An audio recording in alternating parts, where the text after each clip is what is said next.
In Vermont and all across this country, there is growing frustration that members of Congress, mostly men, I should add, are trying to roll back the clock on women's reproductive rights, in this case, the right of women to receive contraceptive services through their insurance plans.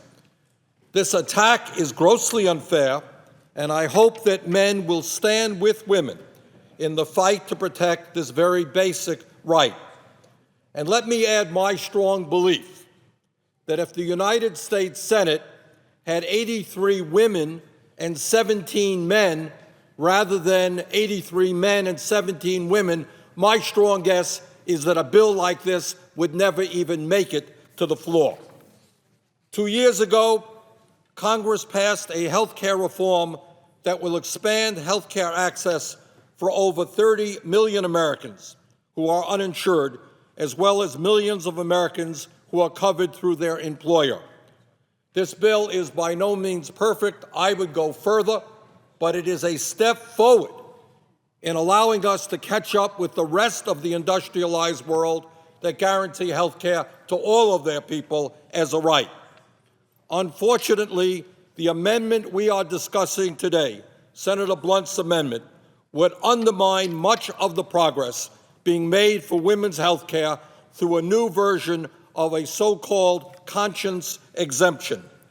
Not just content to attack women's rights, Mr. Blunt's amendment would go even further and seeks to deny patients access to any essential health care service their employer or insurance company objects to, based simply on the employer's, quote, religious beliefs and moral convictions, end of quote. This amendment would especially have an adverse impact on women's health.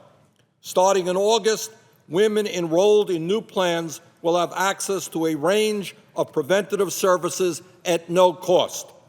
But allowing the kind of extreme so-called conscience clause included in the Blunt Amendment would allow an employer to refuse coverage of contraceptives, annual well-woman visits, or even treatments for both genders like mental health services or HIV/AIDS treatment based not on a doctor's recommendation, but on the religious belief or moral conviction of a person's employer. This is an absolutely unprecedented refusal right